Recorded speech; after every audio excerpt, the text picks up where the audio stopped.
Salam əziz dostlar. Bu günləri mən deməli İlyas nağılının izahını verəcəyəm. Badi giriftar, hamam içində, xəlbir saman içində. Dəvə dəlləklik eylər, köhnə hamam içində. Qarışqaşılla qatdı, dəvənin budu batdı. Hamamçının tası yox, baltaçının baltası yox. Orada bir tası gördüm, onun da xaltası yox. Biri var idi, biri yox idi. Allahdan başqa heç kim yox idi. Ümumiyyətlə nağılların əvvəlləri nağıl əsərlərinin şifahi xalq ədəbiyyatı nümunəsi olan nağılın əvvəli bir növ özünə məxsus xüsusiyyətlə başlayır. Buradan da görürsünüz. Keçmiş zamanlarda bir tacir var idi. Bu tacirin İlyas adlı bir qulu var idi. Tacir İlyası öz oğlu kimi istəyirdi. İlyas da taciri öz dədəsi kimi. Bir gün tacir əlində olan var-yox mayasını batırdı. O çox fikirli oturmuşdu. İlyas bunu qüssəli görüb yanına gəldi, dedi: "Ağa, nə fikir eləyirsən? Dərdini de, bəlkə çarə elədim." Tacir gülüb dedi: "Ay İlyas, sən bir qul adamsan. Mənim dərdimə nə çarə eləyə bilərsən?" İlyas dedi: "Ay ağa, sən özün bilirsən ki, mən səni nə qədər istəyirəm.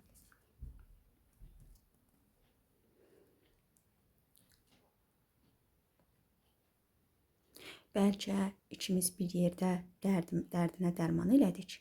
Tacirin çarəsi kəsildi, dedi: "İlyas, mən var-yox mayamı batırmışam. İndi əlimdə bir qəpik mayam yoxdur.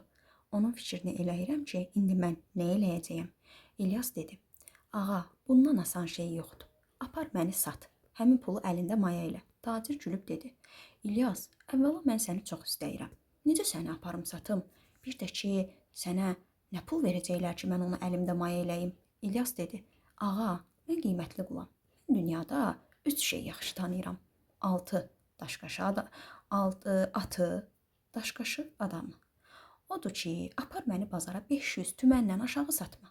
Həmin pulu gətir, əlində maya elə." Tacir biraz fikir elədi. Gördü başqa çarə yoxdur. İlyası qul meydanına apardı. Kim gəlib qiymət soruşurdu, tacir 500 tümən deyib özdə 3 şey bildiyini xəbər verirdi. Bu vaxt padşahın vəziri buradan keçirdi. Bu səsi eşidib tacirin yanına gəldi, dedi: "Qulu neçəyə deyirsən?" "500 tümən deyirəm. Özdə 3 şeyi yaxşı tanıyır. Adamı, atı, daşqaşı." Vəzir dedi: "Sən dəli olmusan nədir? Heç padşahın bütün qulları 500 tümənə dəyməz." Vəzir gedib padşaha əhvalatı danışdı. Padşah dedi: "Get həmin qulu al." Vəzir 500 tümən gətirib tacirə verdi. İlyası aldı. Gətirib padşahın qullarının içinə ötürdü. Tacir də həmin pulu əlində maya eləyib alış-verişinə başladı. Bir gün padşaha bir gözəl at gətirdilər. Hamı ata baxıb bəh-bəh dedi. Heç kim atda bir eyib tapmadı. Padşah əmr elədi, İlyası gətirdilər. İlyas baş əyib dedi: "Qiblə aləm sağ olsun. Bu ata heç söz yoxdur. At birinci atdır. Amma bunun bir eybi var ki, suya girsə yatar." Hamı dedi: "Heç elə şey olmaz." İlyas dedi: "Padşah sağ olsun. Mənim dövlətim yoxdur. Ancaq başımı girov qoyaram. Atı salaq suya. Əgər yatmasa, mənim boynumu vurun." Bəli, atı mindilər, suya vurdular. At suya girən kimi yatdı. Hamı məhtəl qaldı. Padşah İlyasdan soruşdu: "İlyas, bu at niyə suya girən kimi yatdı?" İlyas dedi: "Padşah sağ olsun. Bu ata camış südü veriblər. Odur ki, suya girəndə camış kimi yatdı." Padşah atı satandan soruşdu: "Sən bu ata camış südü vermisən?"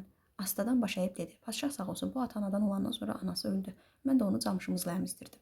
Padşahın İlyasdan çox xoşu gəldi, dedi: "Bu atı alın, ilxıya qatın. Çapışmada lazım olar." Özü də əmr elədi ki, bundan sonra mən yeyən xörəkdən İlyasa da verin. Artıq burada padşahın rəğbəti artır İlyasa. Bəli, İlyas hər gün padşah yeyən xörəkdən yeyirdi. Bir gün qonşu ölkələrin padşahları bu padşaha qonaq gəlmişdilər. Bir nəfər də padşaha yumurta boyda bir almaz gətirmişdi. Almaz günəş kimi alışıb yanırdı. Hamı almaza baxıb bəhbəh eləyib deyirdi: "Bu almazın heç qiyməti yoxdur." Birdən padşahın yadına düşdü ki, "Ax, İlyas daşqaş tanıyır." Tez əmr elədi, İlyası çağırtdırdı. İlyas gəldi, baş əydi, dayandı. Padşah dedi: "İlyas oğul, bu almaza qiymət qoy." İlyas almazı aldı əlinə, bir o tərəfinə baxdı, bir bu tərəfinə baxdı, dedi: "Padşah sağ olsun. Almaz 30 tüməndən yuxarı dəyməz. Çünki bunun üzü almazdır, içi torpaqdır." Hamı dedi: "Heç elə şey ola bilməz." İlyas dedi: "Padşah sağ olsun, əmr eləyin almazı sındırsınlar. İçindən torpaq çıxmasa boynumu vurdurun." Bəli, padşah əmr elədi, alması sındırdılar. Alma sınan kimi içəridən torpaq töküldü. Hamı utandı, başını aşağı saldı. Padşah fərəhləndi ki, belə bir qulu var. O İlyasa şirin sözlər deyib məclisində oturtdu. Deməli, birinci ona deyir, mənim yediyim xörəkdən verin, sonra onu məclisində oturdurur. Bəli, padşah əmr elədi ki, bundan sonra İlyas mənim özümlə çörək yeyəcək, özündən artıq çörək yeyəcək. Bu gündən İlyasla padşah həmişə bir yerdə çörək yeyirdilər. Bu şəhərdə gözəllikdə misli bərabər olmayan ağıllı bir qız var idi. Bu qızın gözəlliyi bütün şəhərdə məşhurdu. Amma bu qızı heç kim görməmişdi. Ancaq adını eşitmişdi. Onun haqqında qara fikir, acı söz deyən də yox idi. Bircə adam da ona qonaq olub kəlmə kəsməmişdi. Bir gün padşah fikirləşdi ki, necə ola ki, ölkənin sahibi olan bu ölkədə yaşayanlarla danışa bilməyim? Əmr elədi ki, axşam saat 8-dən sonra bir adam eşikdə qalmasın, bir adamın pəncərəsi açıq olmasın. Əmrimə tabe olmayanların başını bədəndən ayıracağam. Bəli, elə ki, axşam saat 8 oldu, qorxudan hamı evinə çəkildi. Biraz keçmişdi ki, padşah yavaş-yavaş evdən çıxıb həmin gözəl qızcığa tərəf getməyə başladı. Bəli, padşah gəlib qızın qapısını döydü, qulluqçu qapıya gəldi. Padşah dedi, get xanıma de ki, padşah gəlib. Qulluqçu gedib bunu xanıma çatdırdı. Xanım dedi, get padşaha de ki, bir inəyim var, nə arıqdır, nə kök, öldürsəm nə qədər piy çıxar. Qulluqçu gəlib xanımın dediyini padşaha dedi. Padşah biraz fikirləşdi, axırda dedi, get xanıma de ki, 4 pud. Qulluqçu gedib bunu xanıma çatdırdı. Xanım dedi, get denən xoş gəldi, gedə bilər. Elə padşah istəyirdi qayıtsın, gördü ki, bir qaraltı gəlir, öz-özünə dedi, bu kimdir? Mənim əmrimdən çıxıb şəhərdə gəzir. Yaxşı, mən sabah onun atasını yandıraram. Qoy yaxınlaşsın, görüm kimdir. Qaraltı yaxınlaşdı. Padşah gördü ki, öz vəzirdir. Tez gizləndi orada, olan ağacların dalında. Dedi, qoy görüm vəzirin fikri nədir? Vəzir qızın qapısına yetişdi, qapını döydü, qulluqçu gəldi, vəzir dedi. Get xanıma de ki, vəzir gəlib. Qulluqçu getdi xanıma dedi. Qayıdıb gəldi ki, xanım deyir ki, bir inəyim var, nə arıqdır, nə kök. Öldürsəm nə qədər piy çıxar. Vəzir fikirləşdi, nə desin, neçə pud desin, axırda dedi, 7 pud.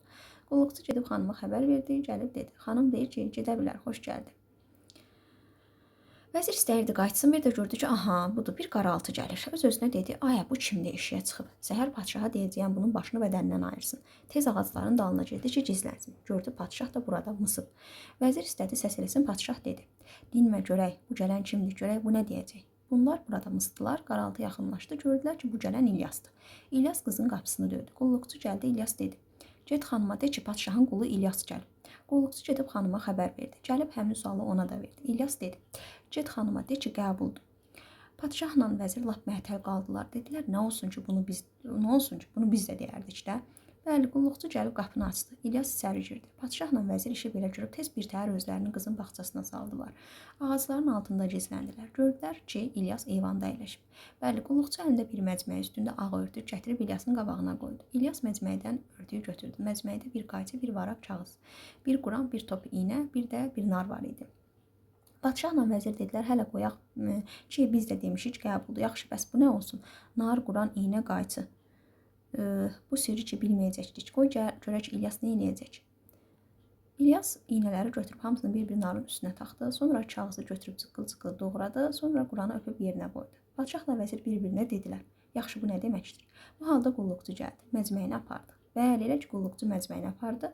Xanım eyvana gəldi. Məlahətli səslə dedi. İlyas, nəhayət bu şəhərdə ağıllı, mərifətli bir adam tapıldı ki, dərdini onunla bölüşəsən.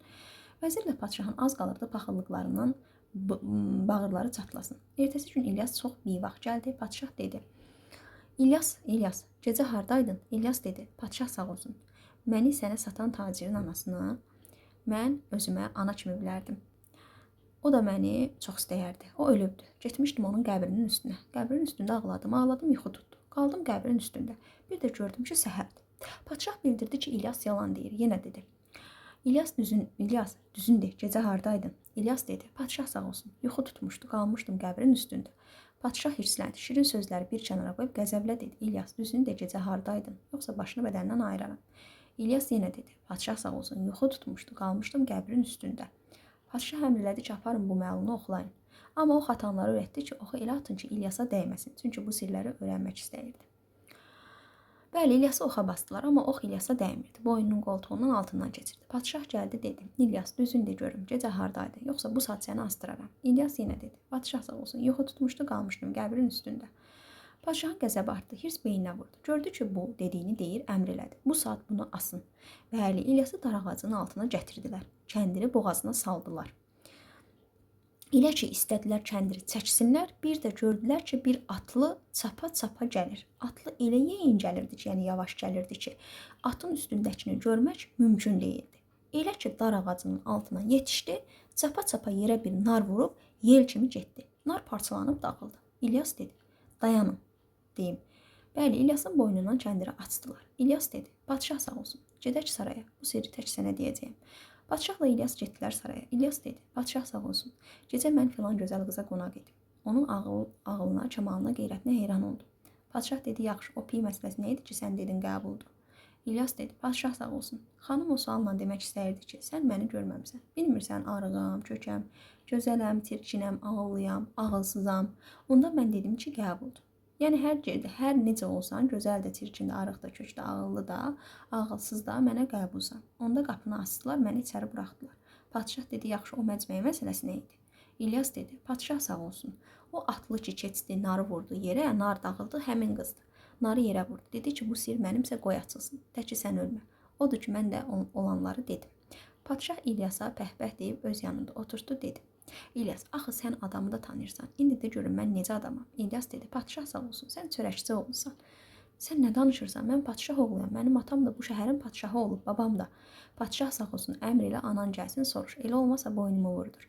Ana düzünü de, mən kimin oğluyam? Mənim atam kim olub? Anası dedi, mən həmlə olanda padşah dedi ki, əgər qız doğsan, səni öldürəcəyəm. Oğlan doğsan, nə desən gözüm üstə. Vaxt çatanda mənim qızım qonşuda çörəkçinin oğlu oldu. Mənim qızım qonşuda çörəkçinin oğlu oldu. Qonşuda isə çörəkçinin oğlu oldu. İşi belə görəndə çörəkçiyə pul verdik, uşaqları dəyişdirdik. İndi sən doğrudan da çörəkçi olursan. İlyas padşahdan acı söz gözləyirdi, amma o İlyasa afərin deyib soruşdu. İlyas, sən nə bildin ki, mən çörəkçi oğluyam? İlyas dedi, padşah sağ olsun. Sən məndən razı qalanda qızıl gümüş vermədin, çörəyinə şərik etdin. Padşah dedi, yaxşı İlyas, bəs o qız kimdir? Padşah sağ olsun, o qız padşah qızıdır. Padşah anasından soruşdu, gördü. Doğrudan da həmin qız bunun yerinə dəyişilən qızdır. Sən demə, anası ona gizlicə qızıl gümüş verib dolanışığını saxlayırmış, amma özünü qızına nişan verməyibmiş. Padşah soruşdu, İlyas, bəs sən kimsən? İlyas dedi, padşah sağ olsun, mən bir bağban oğluyam. Mən uşaq olanda bizim şəhərə hücum eləyib basırlar, məni əsir eləyirlər, sonra da gətirib qul yerinə satırlar. Padşah həmin qızı İlyasa aldı. 40 gün 40 gecə toy elədi. Öz tacını başına götürüb İlyasın başına qoydu, dedi. Padşahlığa sən yararsan. Sənin biliyin mənimkindən çoxdur. Göydən 3 alma düşdü. Biri mənim, biri nağıl deyənin, biri də özümün. Sən 100 yaşa, mən 250. Hansı çoxdur sən götür. Sən sağ, mən salamat. Deməli, burada nədən söhbət açılır? Burada biz görərik ki, şah müsbət obrazlı, şah İlyasın dediklərinə razılaşır. İlyas axırda padşah təyin edir. Daha sonra İlyas burada fikir verir ki, inatçılar obrazlı dediyinin üstündə durandı. İnsanların sirlərini, sözlərini saxlayan bir obrazdır. Hansı ki, qızına da sirrini saxlayır. Deməli, birinci gəlişdə, birinci onun sirrini açanda, birinci deməli açdığı sir atın sirri olur ki, at deyir, bu at yatan atdır. İkincidə deyir ki, deməli, daşqaş almaz gətirirlər, deyir ki, bu almaz özü almazdır, içərisi torpaqdır. Onu atanda yerə görür ki, sındırırlar, torpaq tökülür. Görür ki, İlyas, hamı cəmaət görür ki, həqiqətən də bu torpaqdır. Sonra üçüncüdə də isə adamı tanıyır ki, hansı ki,